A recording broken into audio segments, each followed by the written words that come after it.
Hey, it's Clayton here from howtodrawcomics.net and buttonbowstudios.com, and welcome to our first sketchbook session. What this is going to be is you and I chilling out in your favorite digital drawing application or in your sketchbook, and we're just going to be drawing. We're going to be hanging out. I'm going to show you some cool stuff, how I like to tackle my illustrations, whether it be for a comic book page or a character design or whatever, just a study. I'll probably do a few studies, see what comes out. I don't even have a plan necessarily for what we're going to be doing in this video just yet, but I'm going to talk you through my process, and we're going to try to get creative together. And hopefully you'll be able to walk away with a few tips, tricks, and techniques that you can apply to your own drawings. And I would like to do a few of these a little bit more often, because I think that they are valuable and it's fun to just hang out, watch other people draw, and hopefully become inspired through the process. So I'm here in Manga Studio, Clip Studio Paint. Used to be called Manga Studio, but they changed it. I don't know why. And I've got my darker pencil ready to roll. And let's see what comes out. I like to draw faces. I like to draw heads. You probably do too. And I'm just going to start drawing that out. Now, for heads, I always begin with a sphere. If I'm going to construct it properly, I start with a sphere. Now, sometimes, if I'm just drawing out a character really, really roughly, the head won't be any more complicated than something like this. I just want to roughly know the amount of space that it's going to take up, where it'll be on the page. And really, the only purpose that this basic shape that I've used for the head serves is to figure out what the proportions are going to be. So the scale in comparison to the overall body. This would probably change later on, of course, but it's enough for me to get going. Although the next process that I would take after I've got down the character's pose and I know how big the head is going to be in comparison to the rest of the body is I would take this approach here that you can see to the left, where I begin drawing right in over the top of this, the sphere. Now this sphere is really the cranium. You can think of it as the cranium of the head. And I draw it out, put the face onto the bottom of it, and then plot out where the facial features are going to sit. And you can see it's really rough. Of course it's really rough. That's how every single piece that I begin ends up looking at the start. It's extremely rough. It's messy. It's supposed to be. How can I explore my ideas if I'm being all neat and tidy about it? I need to be able to mess up. I need to be able to make mistakes. That's an important part of the process. If I'm not doing that, then usually what ends up happening is my artwork comes out generic and boring because I was overthinking it too much. Okay? When you're thinking too logically, what it does is it short-circuits your creativity. It's difficult to be creative and logical at the same time. So you've got to manage your thinking a lot. You've got to optimize the mental side of things when it comes to drawing.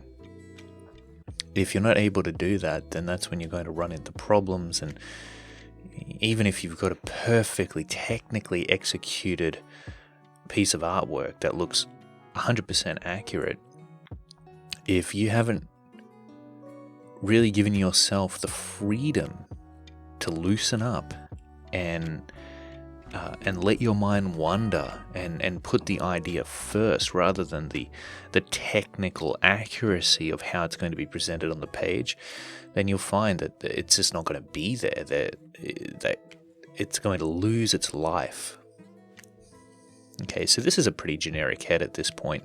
Let's try and come up with a cool head design though. And hey, one thing I like to do is, rather than just having a head that's looking straight forward, is I like to do a little bit of a head turn. maybe someone looking over their shoulder.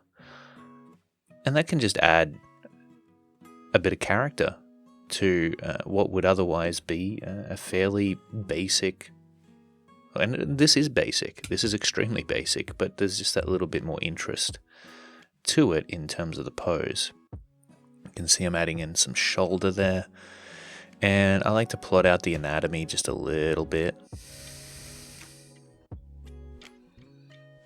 I don't do that 100% accurately either. I feel my way out.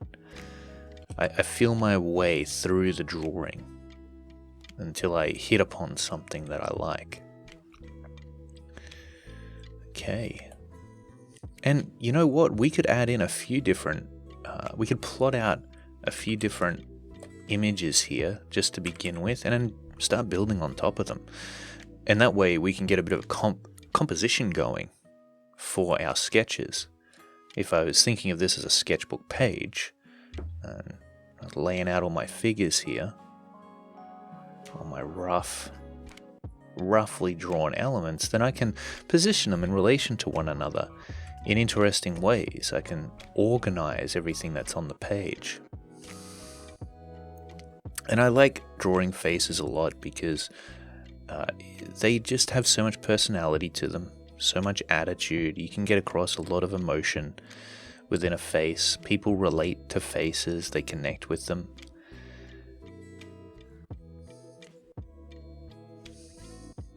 Even just from this rough sketch, I get a feeling. I get a feeling for who this character is going to be, and you can see that I'm loosening up now.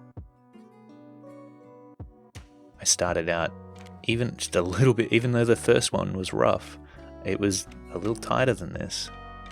I find oftentimes that the looser I can be, the better result I get in the end. And so I could, at this point, I can even start sketching in some facial features. And I don't know, sometimes the structure really, I find it can hold me back if I get too structured with it. I lose the personality of the drawing. I think that's really it. There's a certain feeling I want to capture, a certain look sometimes, and being 100% accurate with it doesn't allow me to do that. I don't know if this is exactly where the eyes should go, but I feel like maybe they should go there. And that's the difference, is that these foundations, these rules that we learn about when it comes to drawing, there is a guide. They're to help you out if you get into trouble. They're tools at the end of the day. But you never necessarily want to put them before the actual artwork, before the idea. Okay, now they'll definitely help you to spot if you're messing up, if things aren't going to plan.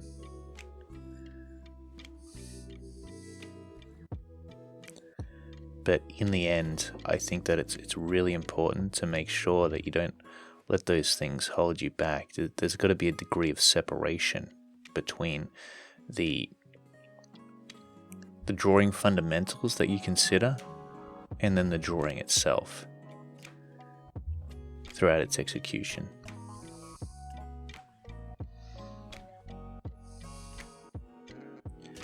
Okay, so again, I'm looking at this and I feel like his eyes maybe need to be a little smaller. I want him to have an even deeper glare.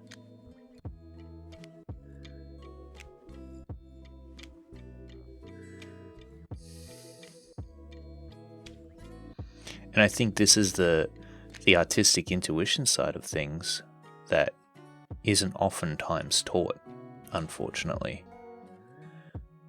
It's just not. And the reason that it's not is because it's hard to teach. How do you give someone a step-by-step process for breaking the rules when called for? When do you break the rules? How do you know? How do you know when to break the rules? How do you know when you're messing up? It's a really tough call sometimes, and it happens for an experienced artist in a very natural way.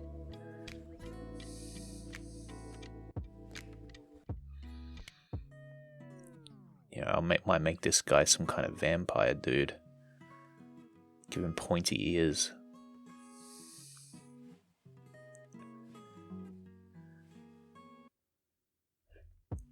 And you can see I'm keeping it really, really rough, but there's a lot of information actually that I'm capturing here that would make it extremely easy to take this and to just clean it up into a finished artwork. His eyebrows there.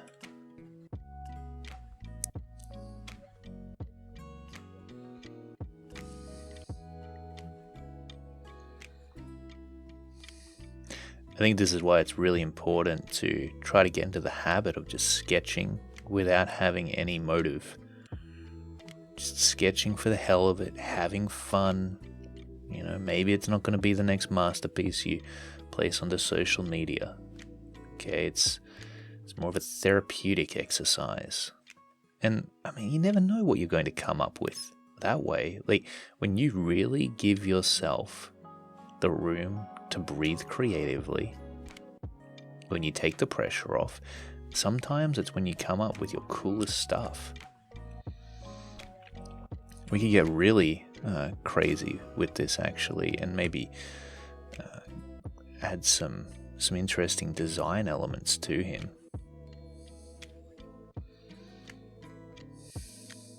Give him some hair coming down the side of his face, building on top of it there.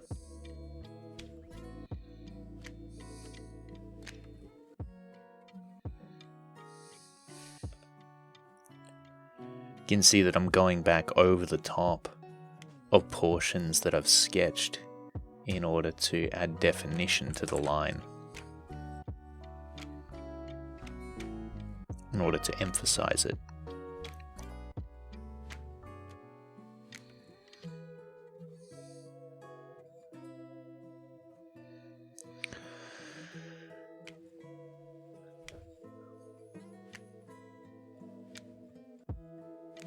And I'm adding in some, I guess you could say, rough indications of anatomy there.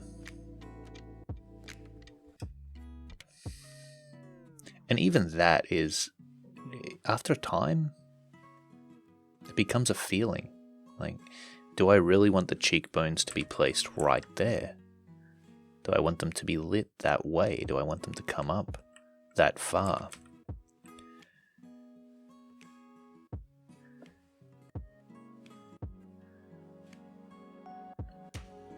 Do I add bags in under his eyes, or do I push them back into the darkness? What kind of character am I trying to create here?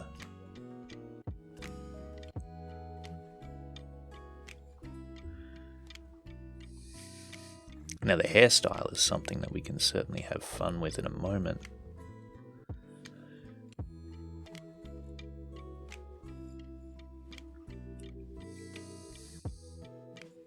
We could sketch in a shadow, a drop shadow for him, right underneath the nose. Same thing underneath his lip.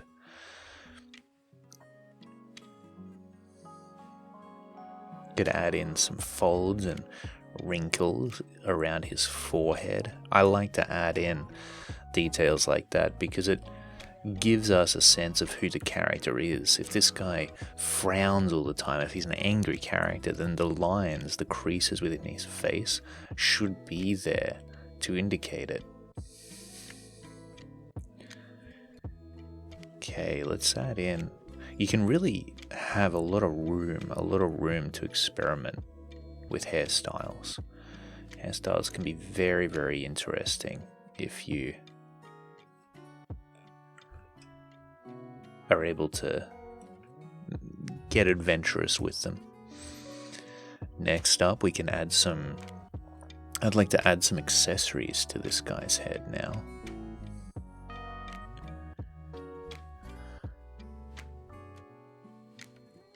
Maybe something like this could work.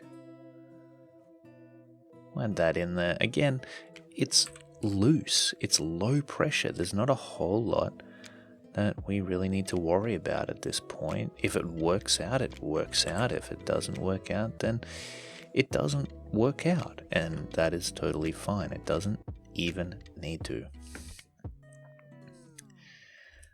Overthinking things is something that I've battled against for a very, very long time.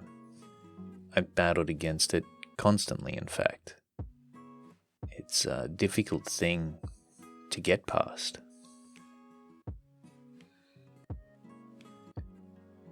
Especially when you care about something, when you really care about your craft, when you care about what it is you're creating, and you want to leave a good impression because your art is your gift to the world. You want other people to experience it. You want to ensure that that experience they have of the work that you create is one that is good, one that they enjoy, one that they feel like that they walk away from feeling better than they did before they saw it.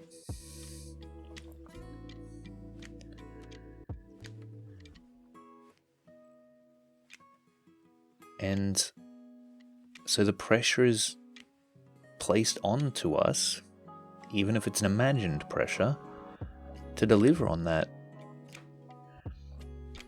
unsaid promise that we all intuitively feel needs to be fulfilled with anything that we draw. And the sad part is that can really have the opposite effect. It can cause a mediocre experience, one that is less than satisfactory within the final presentation of our art. It lacks the rawness then. It lacks the soul. We put not failing before the artwork. That was what was more important to us. When really what our priorities should always be is to just do our best. Do our best. Whatever level of ability that might be.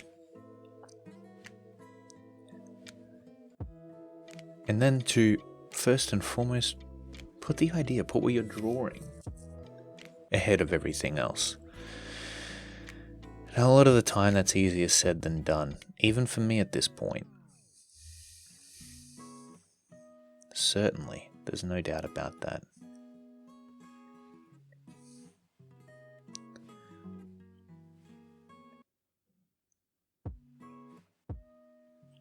It's like, how do I polish something like this up and turn it into something finished? That's what I think about a lot of the time.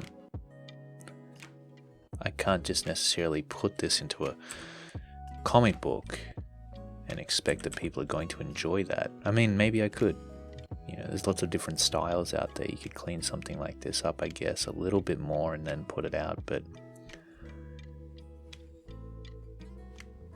and there's something to be said about just idea generation in and of itself. It's so difficult if you don't practice it, and if you don't give yourself the time to indulge in it, like what we're doing here.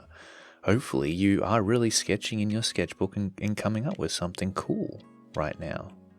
Something interesting, something that you might not have come up with before.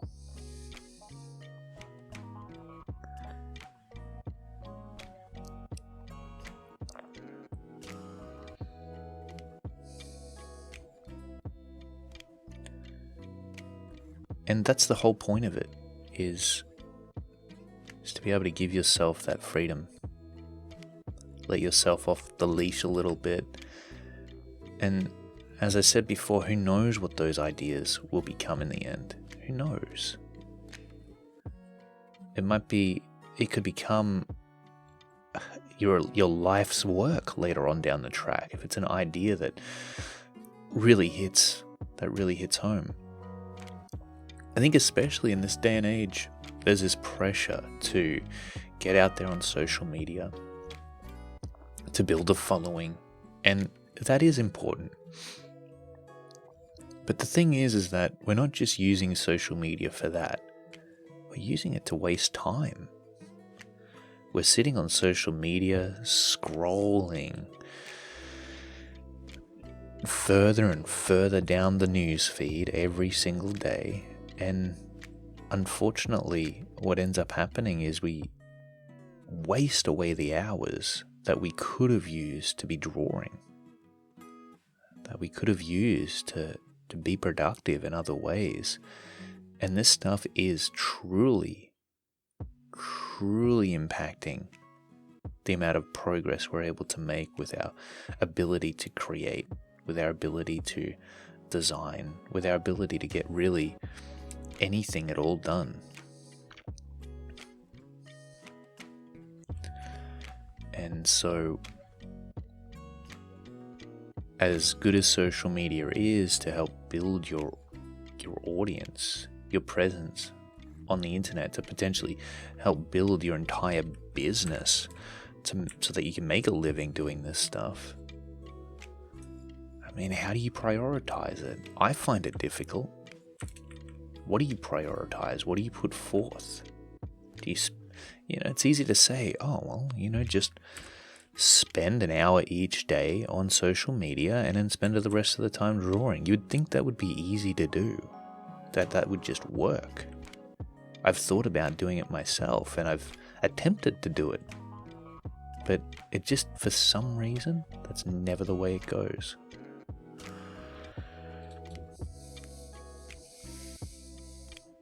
And I think part of the reason for that is because we are, for the most part, we're all fairly undisciplined.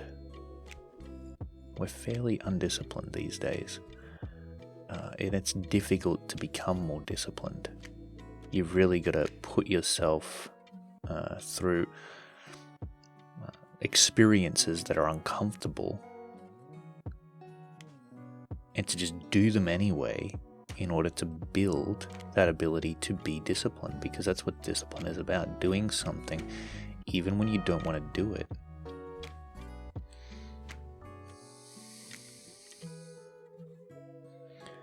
And how do you do that?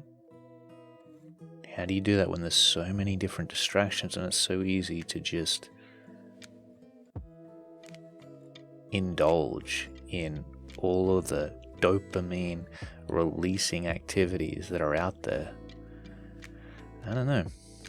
You've got to really build up some powerful determination, I think, in order to be able to conquer that stuff. And I think that it's certainly possible, but it takes time. You almost need to detox from anything electronic for a week, for a month, in order, I think, to hit the reset button on the chemicals in your brain that have been messed with through extended usage of modern day technology. I think it's the only way, and I think that it would probably be extremely valuable if I actually went out and did it, if you actually went out and did it. If we all did, who knows what we could get done.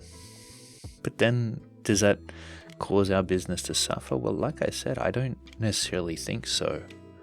I think that we could certainly spend less time on the internet and still have a flourishing business, still have it do what we need to do in order to take care of that aspect of things. Because don't forget that really the money making aspect of it comes in your ability to produce work. If you can't produce work, then at the end of the day, you won't have a business to promote anyway. Okay, we need to put the most important things in reality first. And productive procrastination is one of the most hypnotic, misleading activities that we can participate in. It feels like we're doing work. It feels like we're contributing to our business, our legacy in some way, but it's really doing things that don't matter, that aren't going to be of the most impact. Okay, so I've messed around with some design elements on his necklace here. It's not perfect by any means, certainly, but I think it's kind of cool. We could actually have some of that going up into his neck there.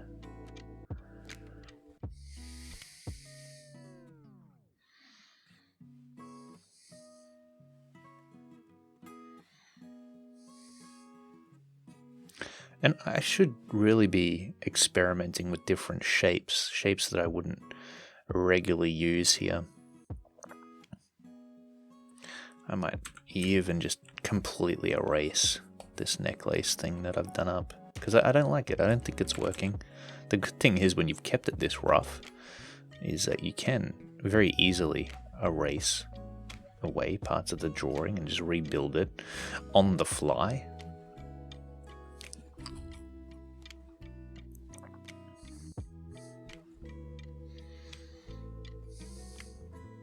And in fact, I think I might just leave this portion of his body bare, you know. While around his shoulder areas here, what we can see is something a little bit more complex in terms of design. So we've got busy areas and we've got portions that have less things going on, you know, around this chest area. While around his arms it gets a little bit more complicated, or around the top of his neck. And it's good to have contrasts of visual detail in that way, where it goes from a very complex area of the drawing to a very quiet area.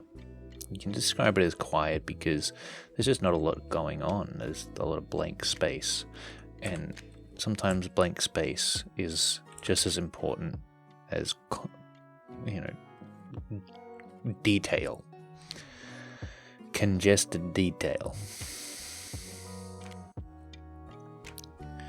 We'll add in a bit of an Adam's apple, some neck anatomy definition. And like I said, if we really want to bring this drawing into focus, we can go over some of the key things that we want to define there. I tried adding a bauble to the bottom of his ponytail. It didn't work. It didn't look good, so I took it back out. I just wanted to see what it was like. Who knows? Maybe it could have been amazing. Maybe it could have worked.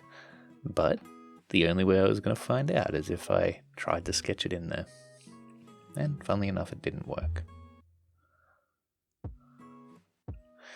And I can mess with the silhouette a little bit here.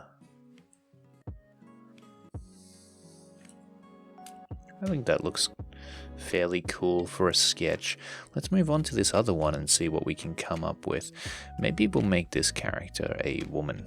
And in order to begin that process, well, what I want to do is bring her neck in that little bit more. Okay, because women have less thick necks. They also have less large shoulders. So I'm going to take those in and we'll go for something completely different here. I want to give her a jacket. Maybe she's a biker punk chick. I tend to have a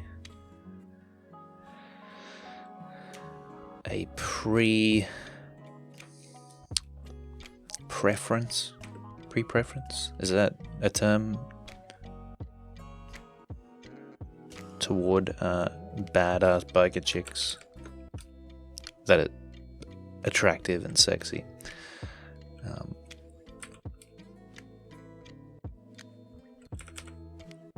Yeah, I like to draw strong women, but I also like them to be beautiful. That's the key.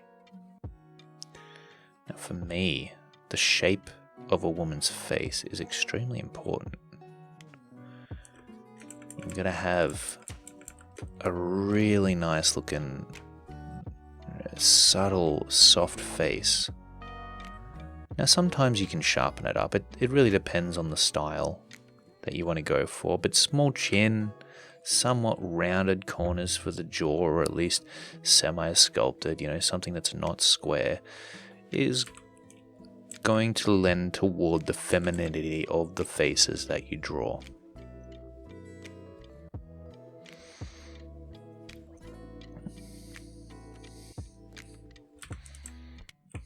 You can see I'm pulling out my eraser a little bit more here, and the reason for that is because it's important to me to get these faces right for the ladies, the shape right, I should say. Now we're going to try not to make her eyes stupidly big. We want to keep those appropriate to the proportions of the rest of her head, because I don't want it to be super stylized. I still want there to be some realism there. And if I give her big gooey eyes, then she's going to look more cartoony, I think.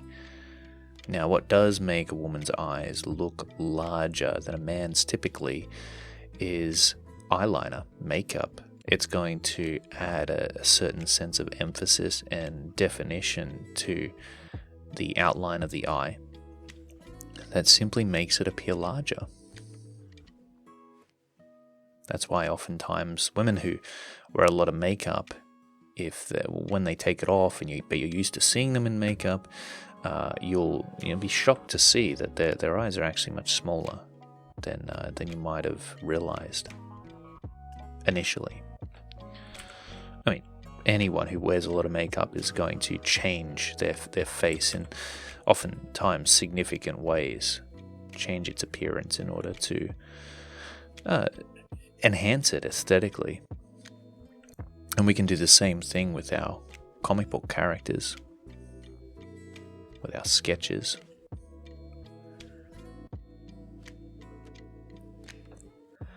Going to draw in her nose now, and we want to keep the nose fairly subtle too.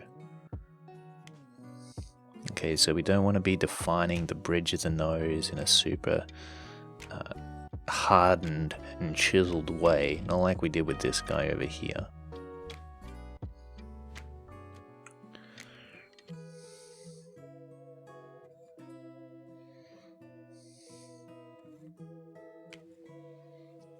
Going to give her some eyebrows. Just quickly sketch those in. Now I'm not happy with the shape of those eyebrows, so I'm going to redo them. See, with the ladies, sometimes it's difficult to stay super rough because there is only a few things that you can really use to define them. And if those few things aren't defined well, then that's when you start to run into problems, run into issues. See, I just erased the left side of her eye there completely.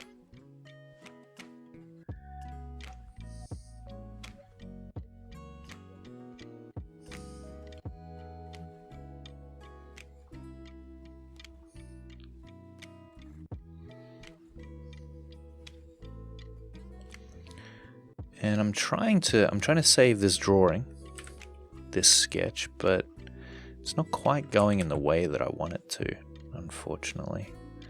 So I'm going to have to just almost, I guess, ignore the structure there that I've added in and go by eye.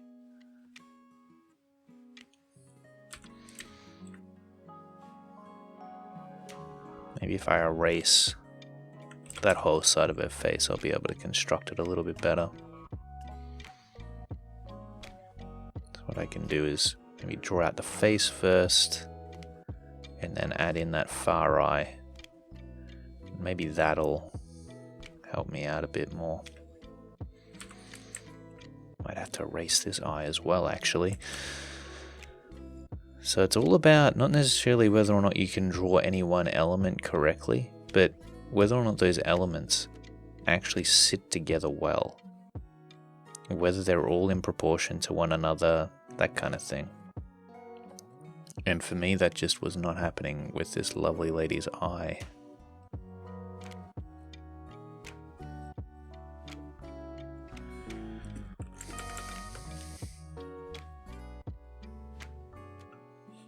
And sometimes I'll just have trouble with a certain piece for some reason or another. Usually I'm pretty good at drawing lady heads. I've had a lot of practice at it. And I practiced them so much because I was bad at them in the beginning. But it looks like I'm having a nice little challenge with this one. It's good to be challenged. I like a challenge. It gives me something to sink my teeth into.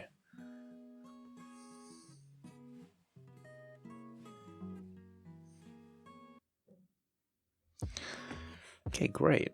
Now this eye is looking a little lazy, so we want to fix that up. I don't want it to have a lazy eye.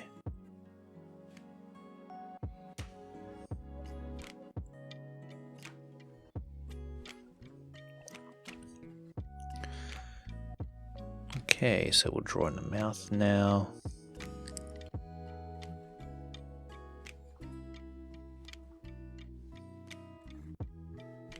Draw in some lips. And maybe even add some shading to those lips. Just to create some contrast. A lot of the time makeup, that's really its job, is to add contrast to the face. It just looks good for some reason. People like it. People tend to be drawn to it. They find it attractive. So certainly, I want to use that neat little trick on my comic book characters. I want to add makeup to them. I want to add contrast. If I can make them more aesthetically pleasing in that way, then why not?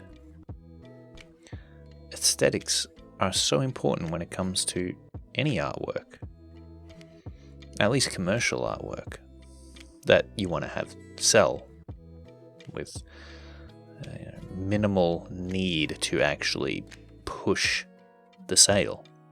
with minimal marketing. The artwork really, ideally, you want to have that sell itself by making it look good in the first place, by making it something desirable, something that people are after, something that they're looking for.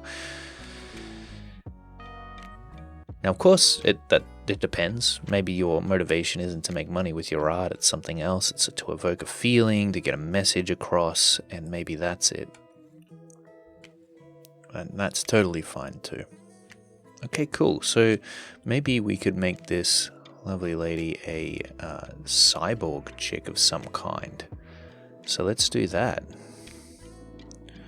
We'll add in a cybernetic element here around her cheek.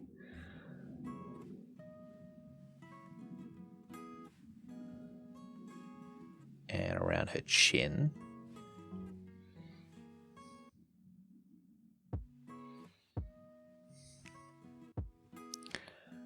Could add some interesting design elements to it.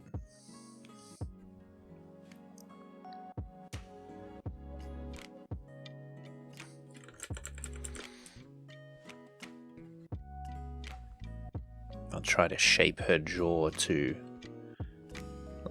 I don't want the mechanical aspects that I'm adding in here to necessarily be confined to the shape of her jaw. I want them to take on their own shape, but still to sort of follow it. So I'll go ahead and try to incorporate that as best as I can. And I think if I can add in a little bit of a visor, that will get the point across even better. Maybe something like this. So this would be a visor that sits over her face.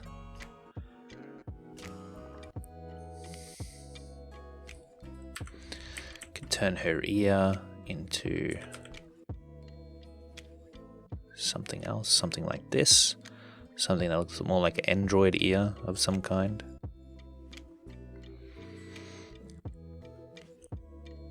And I saw a really cool design the other day of a character that had this really long fringe. So maybe I could add something in similar to that.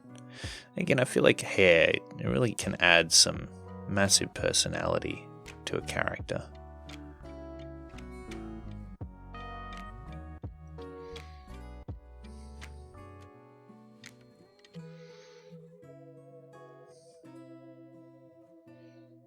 So I think I'll try to see how I might be able to style this hair to add some additional interest to the character's design.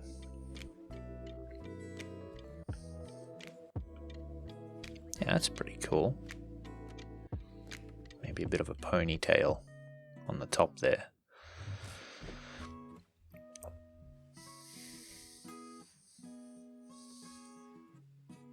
That looks pretty sweet. And now I can define that hair some more. Once I've sketched it in there really roughly, I can go around the outside using a darker line to just bring clarity, visual clarity to the style that I've gone for with it. Can do some erasing.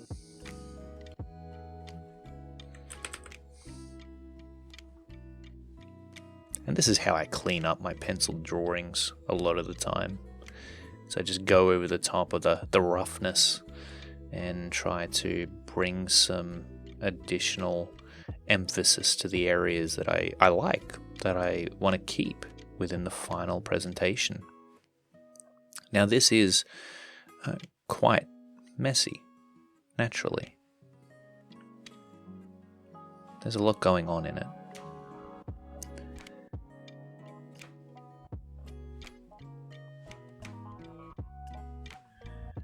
And I think that what I'll do is I might even make an additional layer over the top, and we'll just clean it up a little bit.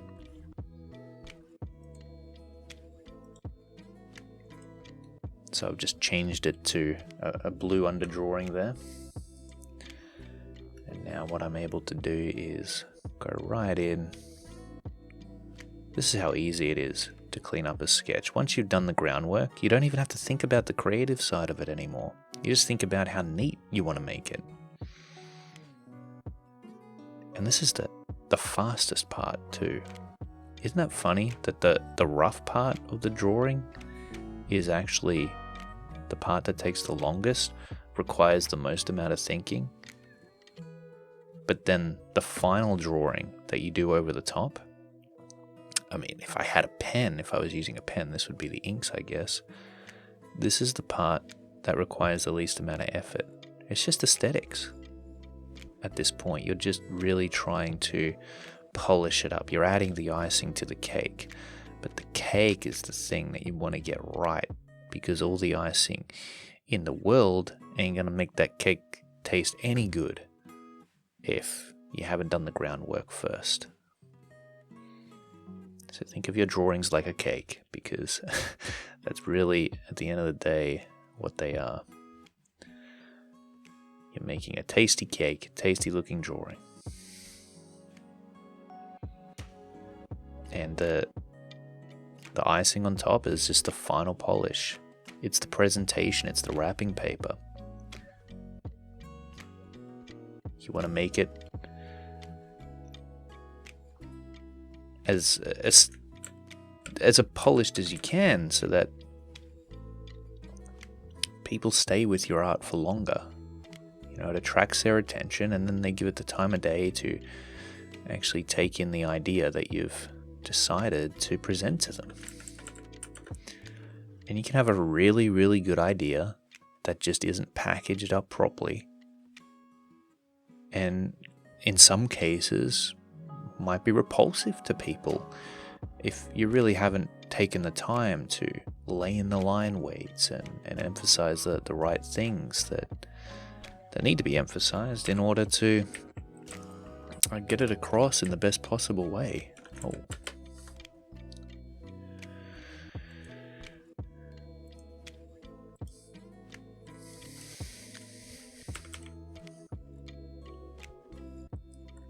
Now, I'm not liking that hair, that's for sure, so I'm going to do some erasing of it.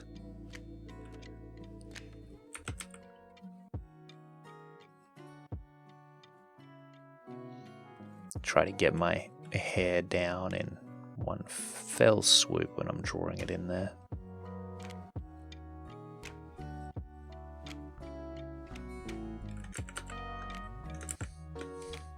Oops. Let's have another go at that. The tough thing about hair sometimes is just getting the movement correct. If you can get the movement correct, and you can get the way in which it's layered and composed down in a cool looking way, then your job will be done. It'll be a home run. But until you figure that out, it can be a little bit of a tough call. I think this works. I think it's passable, although I'm not quite sure if... Alright, maybe something more like this. I think I'm going to ignore some of the decisions I made in that underdrawing. And I'll just go with that instead, because I just wasn't happy with it.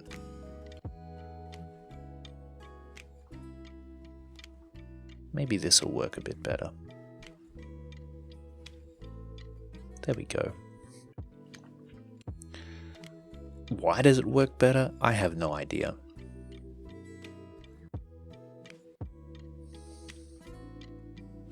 It just does for some reason. I'm using my eye there to make the decisions. It's not a logical decision.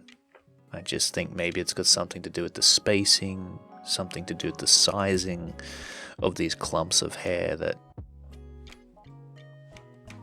make it look better one way than the other. And that's the thing.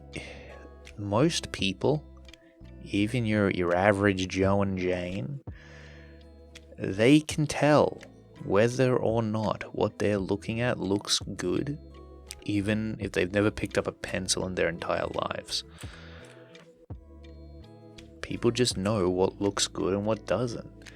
As artists, it's our job to know why most of the time, so that we can then add those things into our work to emulate something that looks good. Because that's all that drawing is it's an emulation. It's the presentation of an idea that ideally people can understand. When they can understand it, they relate to it, they connect with it. And you're able to get across your message. Drawing is a language, it's a visual language. There's so much information that you're able to implement into a drawing in order to, well, in our case, if you're a comic book artist, it's to tell a story. And maybe there's a moral to that story, but no doubt there's characters within it with personalities, with different backgrounds, with different motivations, and it's your job visually to convey those things to the audience in such a blatant of a manner that they get it. They don't have to guess. They aren't confused. Confusion always leads to disconnect, so you want to avoid it at all costs. Now, confusion is different to creating mystery. Yes, there might be some things you leave unexplained, and if it's intentional and if it's done well within your work, then that's great. Of course that works well. But if it's a mistake, if it's something that you didn't intend, then really you haven't done your job as an artist in a completely competent way. You have not been effective in your mission. So you want to do your best to always incorporate the things that are needed, the key attributes that are going to make your message come across within your artwork as clearly as possible and as effectively as possible.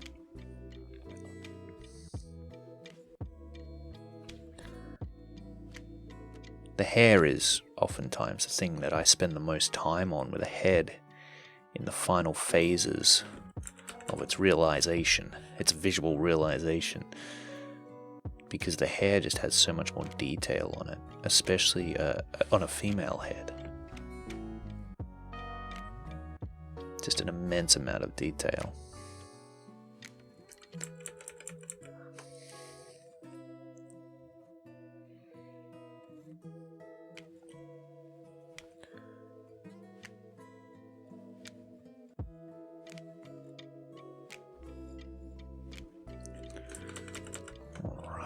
So next I'm going to add in this visor here that I decided would be a good addition to her design.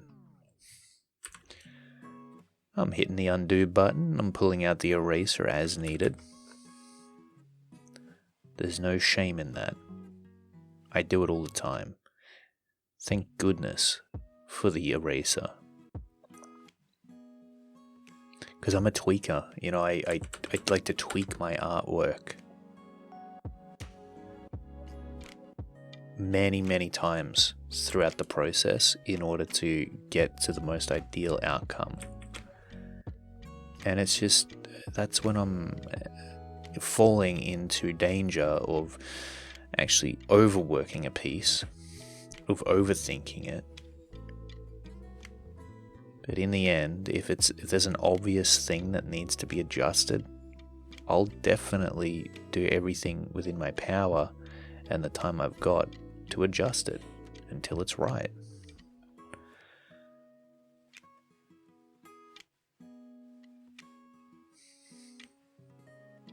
Just adding some additional design elements to the visor there.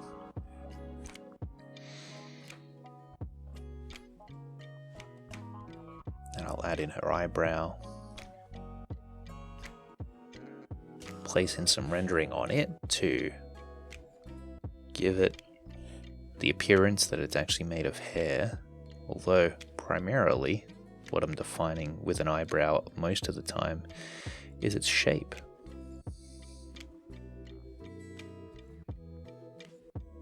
And from a distance, really, that's all you've got to work with, because you can't see every single eyebrow strand on someone's eyebrow unless you're standing extremely close to them, unless you're observing their eyebrow at a super zoomed in distance.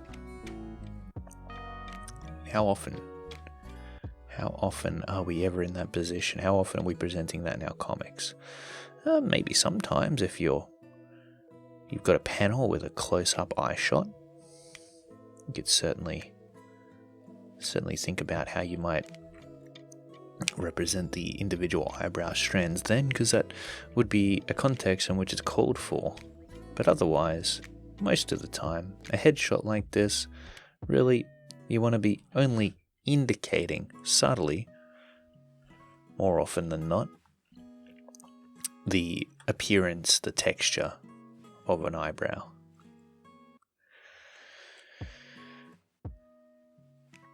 You can add in a pupil and an iris here.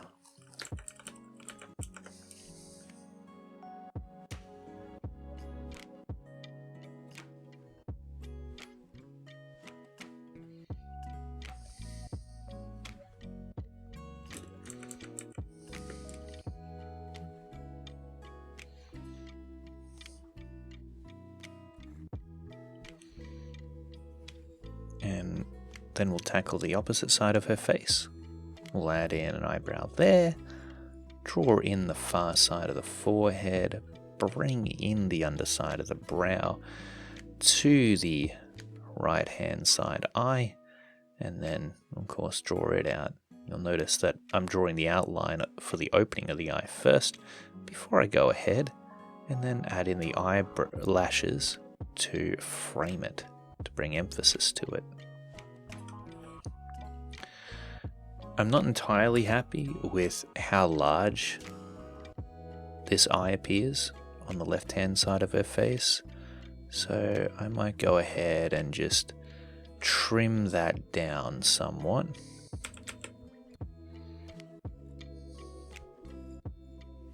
Again, I don't want her to appear too cartoony. If the eyes are too big, then I tend to find that my female characters look oftentimes cuter than I want them to look. I don't want her to look cute. Like I said, I'm going for a badass appearance here.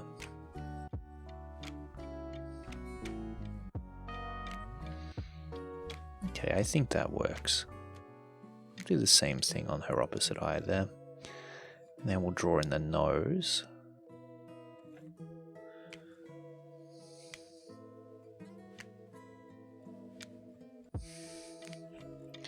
Again, keeping that fairly subtle. We've got her lips.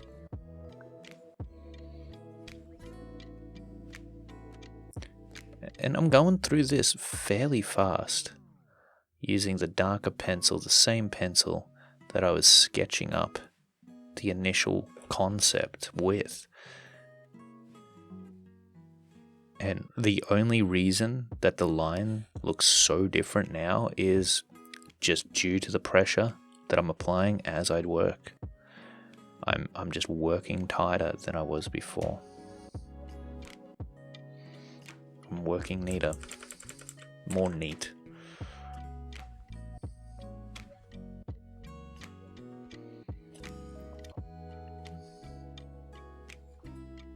Gonna try to add in some rendering to her lips there. Once again, just to darken them up somewhat. Let's see how that final line art is looking. That's looking pretty solid. And the last few things I really need to do on this head drawing is just to go over the top of her jacket.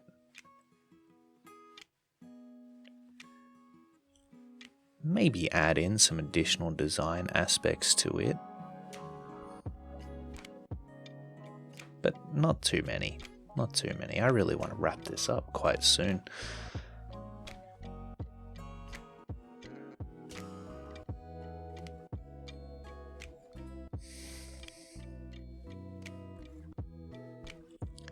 Go around her shoulders. Maybe we can give her... I mean, she's a badass punk, right? So let's give her a skull design for her shoulder pad. That's a terrible skull, but... yeah, that's a terrible skull. I'm gonna just pretend I didn't even... Let's actually put some effort into this. What is a skull, really? Well, it's a sphere. Draw that in. Yeah, there we go. See? A little bit of structure can really pull you out of a weird situation. I don't know. I would think that I was able to draw skulls pretty well after all this time without that, but apparently not. Apparently I can't just wing it. I'll always have to depend on the foundational knowledge that I've got with drawing. There's always going to be an occasion that calls for it, and that's what's so great about learning about the foundations, is that it'll always serve you in your drawing career. Always. Because she's got a cyborg deal going on, maybe we can make this skull somewhat robotic looking in some way.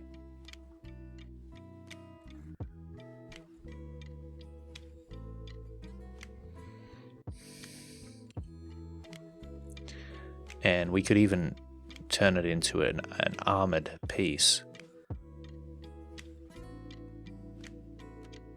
There we go.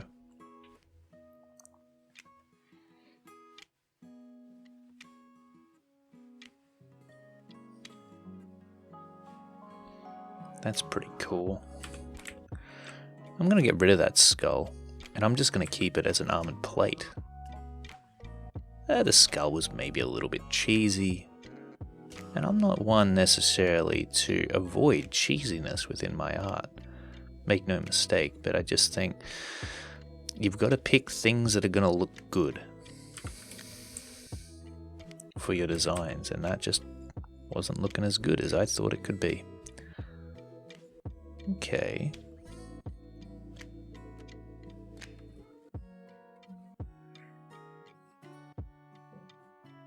There we go.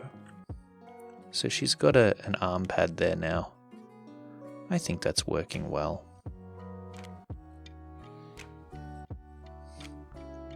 And we can draw out the rest of her jacket.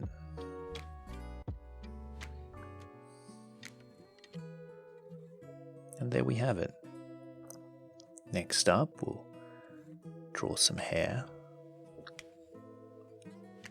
Some finished, polished looking hair.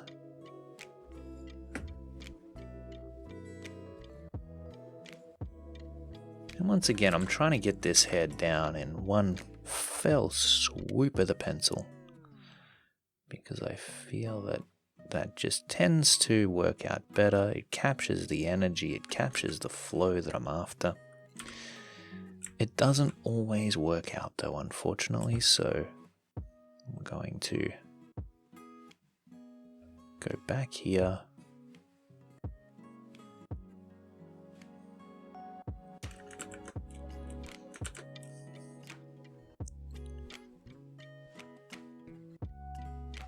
And redraw that out.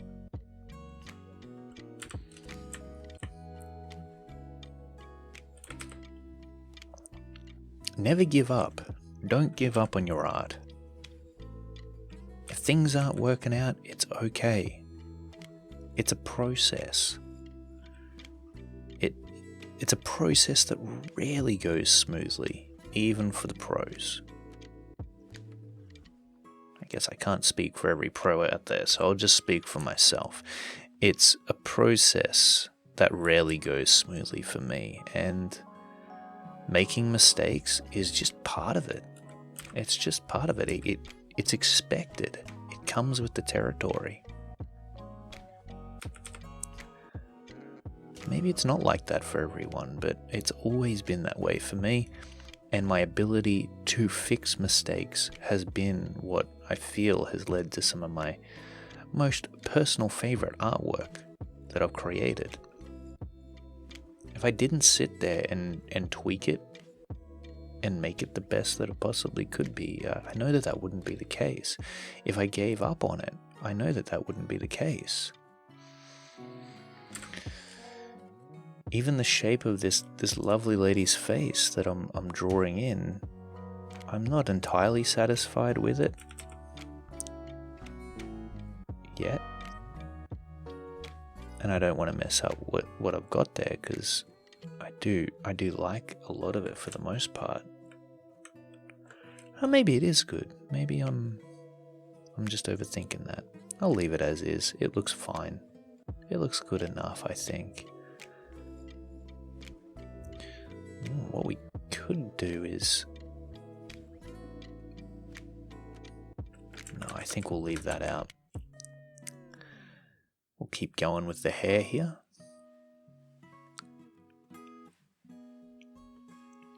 We've got the back of her neck. We could add in a mechanical plate at the back of her neck there, just to tie in the design. And who knows, maybe I'll develop this character even further later on. That's the thing. When it comes to just sketching ideas down onto the page, she wouldn't have existed if I didn't do this little exercise. And whatever you have on the page, hey, for better or for worse, it wouldn't exist if you didn't take the time to actually sit down, draw, and see where your creativity led you. There's going to be good days and bad days. Sometimes, if you haven't drawn in a while, you'll come up with a generic idea that just is a little bit bleh. That's okay. Doesn't really matter. I mean, it's not the only drawing you're ever going to do. So give yourself the room to explore, the room to breathe when it comes to your art. And don't let yourself become weighed down with the details too early on. You can see here that this is a no-brainer. Now that I've sketched down the idea, I can polish it up. It's easy. The polishing portion of it is just the coolest part, really, because you can relax a little at that point. Coming up with the idea initially can be quite taxing. It can be mentally fatiguing. you've got to really focus. You've got to be monitoring how the design is going, whether or not it's working out the way that you want it to work out, going in the direction that you want it to go in.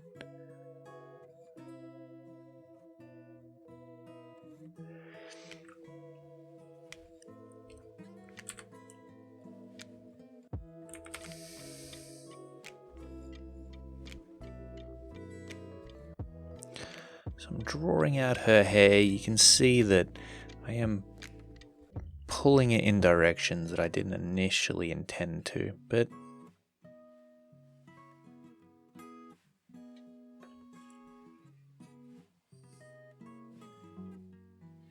that's what's working for me at this point. Drawings evolve. They don't always stay the same. There are oftentimes situations where I don't know what I'm going to get. It's like a box of chocolates. And sometimes they're the most fun pieces because it's a surprise to me. It's as much a surprise to me as my audience.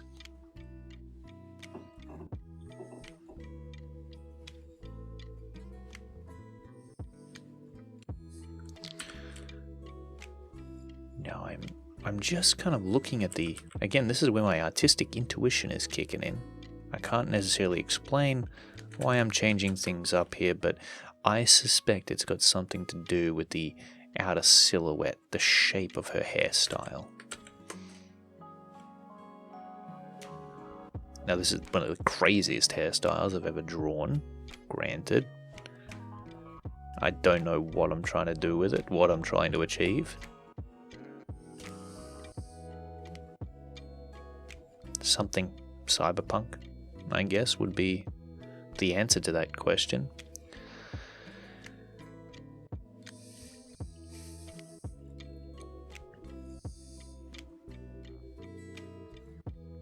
And then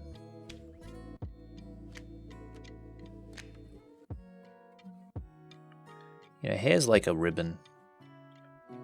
You can see these ribbons of hair that I'm pulling out here to shape the style.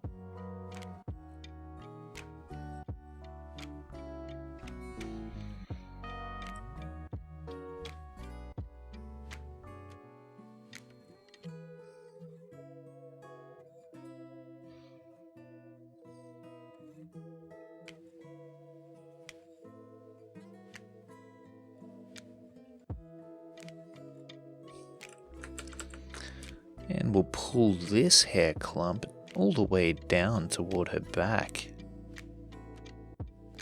You can see I'm trying to keep the lines as smooth as I can get them. My hand's a little wobbly today, but that's okay.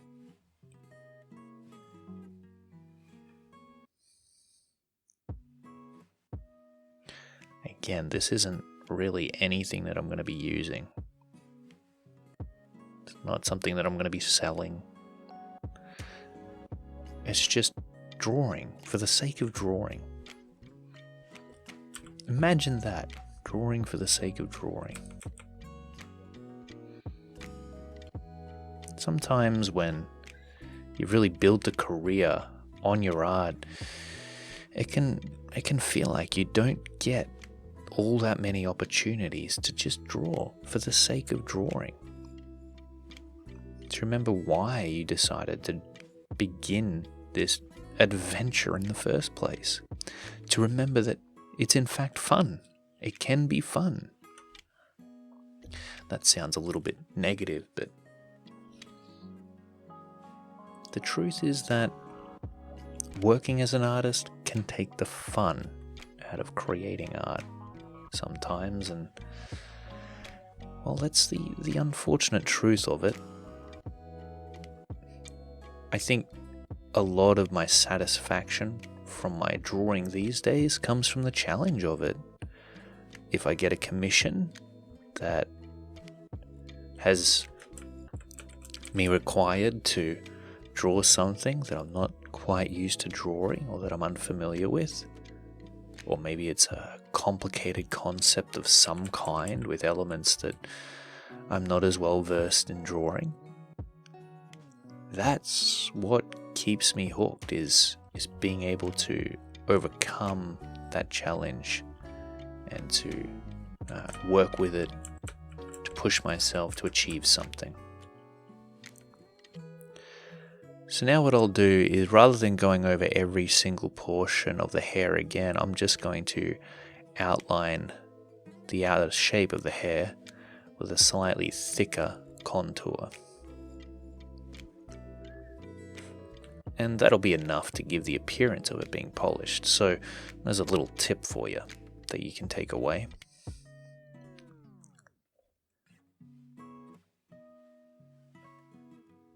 Just outline the areas that you want to emphasize, the main areas, the main shapes, the main elements.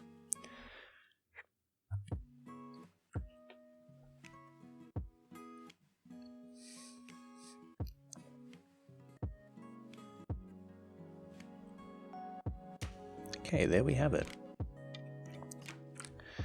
So these are my 2 sketches that I've been working on for the past, over an hour now, so we better leave it there, but I'd like to do a few more of these. I think they could be fun, and it's always an absolute pleasure catching up with you and drawing. Hopefully you really did follow along and you drew some cool stuff. If you did, post it on Twitter and tag me in it. I'd love to see it. I really would. If you'd like more drawing tips, tricks, and tutorials, then I'd highly recommend you check out my website, howtodrawcomics.net.